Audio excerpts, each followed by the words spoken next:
Selamat datang kembali. Hari ini kita bakal ngupas hasil obrolan yang seru banget nih sama neuroscientist Dr. Andrew Huberman. Betul. Fokus kita kali ini gimana sih otak kita itu merespons hubungan sosial, terus juga ya kebiasaan-kebiasaan sederhana sehari-hari buat ningkatin motivasi sama rasa nyaman kita. Iya, menarik banget topiknya. Kita akan coba saring ya, intisari paling penting dari diskusi itu, mulai dari kebutuhan dasar otak kita akan rasa aman dan diterima.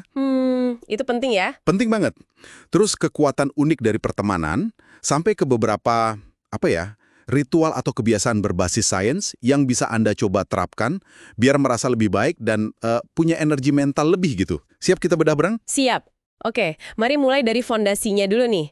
Ternyata otak kita itu pada dasarnya selalu nyari dua hal utama ya, rasa aman sama rasa diterima. Bener.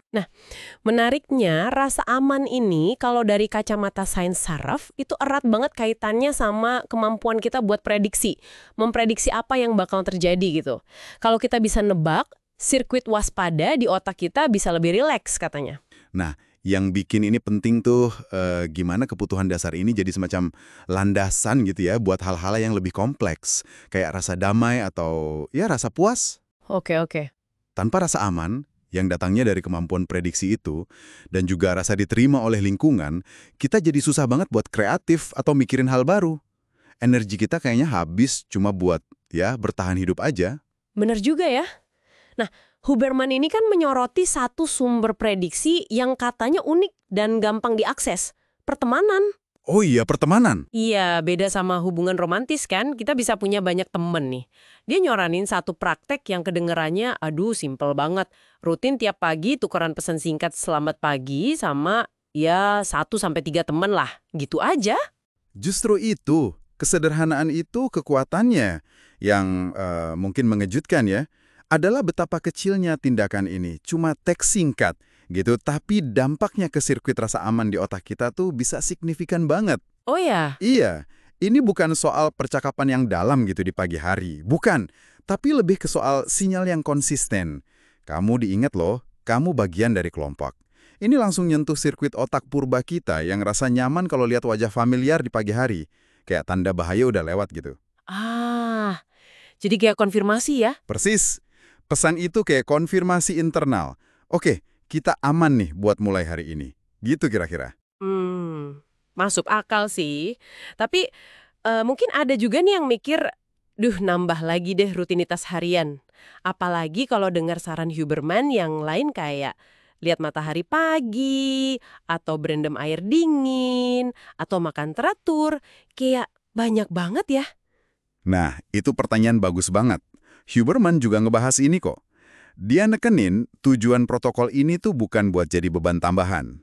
Sama sekali bukan. Oke, terus? Sebaliknya, tujuannya justru untuk menciptakan pola yang bisa diprediksi oleh tubuh kita sendiri, secara fisiologis. Oh, jadi prediktibilitas buat badan kita sendiri ya? Betul.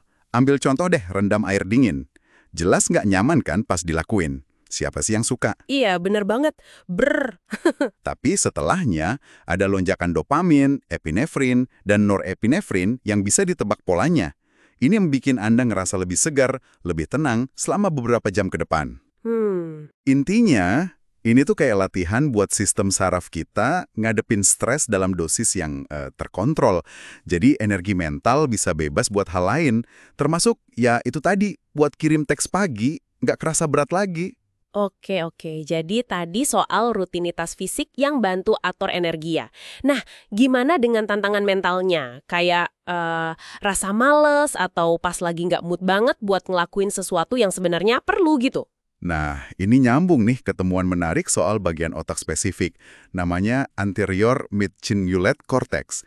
Kita sebut aja AMCC ya, biar gampang. AMCC, oke. Area ini tuh ibarat otot buat tekad dan kemauan keras kita. Yang keren, AMCC ini tampaknya bisa bertambah besar loh kalau kita konsisten ngelakuin hal-hal yang ya menantang, terutama hal-hal yang kita sedikit nggak pengen lakuin. Wah, serius. Jadi pas kita bener-bener nggak mau bangun pagi tapi tetap maksain diri atau maksain meditasi 5 menit pas lagi males banget, itu secara harfiah lagi ngelatih si MC ini ya? Tepat sekali. Ini relevan banget buat Anda. Kemampuan buat Dorong diri ngelewatin resistensi internal ini, bahkan dalam hal-hal kecil, itu yang ngebangun otot mental tadi. Wah, menarik banget. Ini juga mungkin ngejelasin kenapa para super agers itu loh, orang-orang tua yang fungsi kognitifnya masih tajam banget, sering punya EMCC yang lebih gede. Kemampuan ngadepin gesekan batin ini ternyata, ya, krusial. Oke. Selain ngadepin yang nggak nyaman nih, ada nggak sih cara buat kayak memulihkan energi mental dan fisik? Terutama kalau pikiran lagi ruwet banget gitu. Ada. Huberman sangat merekomendasikan praktek namanya yoga nidra, atau istilah lainnya non-sleep deep rest, disingkat NSDR. Yoga nidra atau NSDR? Oke, itu kayak tidur siang gitu. Bukan, ini beda. Bukan tidur biasa. Penelitian nunjukin praktik ini bisa ningkatin level dopamin dasar di otak kita sampai, 60%. Wow, 60%. Gede juga ya efeknya. Gimana cara kerjanya tuh? Jadi, ini tuh kondisi unik di mana pikiran kita tetap aktif, tapi tubuh kita rileks total. Mirip-mirip fase tidur REM gitu, tapi kita sadar. Praktik ini efektif banget buat nyeimbangin sistem saraf otonom kita itu loh yang ngatur antara mode lawan atau lari sama istirahat dan cerna. Bisa dibilang ini salah satu alat paling ampuh buat belajar matiin keramaian pikiran pas kita lagi butuh istirahat mental sejenak. Jadi kalau ditarik benang merahnya nih ya, membangun pola yang bisa diprediksi dan rasa aman, baik lewat koneksi sosial sederhana kayak teks pagi tadi, atau lewat rutinitas harian yang konsisten, bahkan yang sedikit menantang, itu ternyata bisa banget ya membebaskan banyak energi mental kita. Dan sains di baliknya cukup kuat ya. Betul sekali. Dan ini mungkin bisa bawa kita ke satu perenungan ya, buat Anda yang dengerin.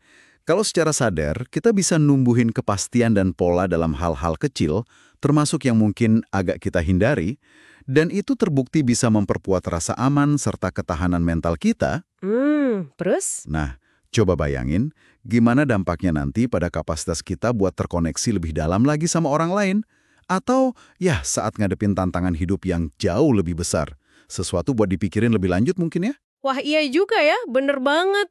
Terima kasih banyak nih udah nyimak obrolan kita kali ini. Sampai jumpa lagi.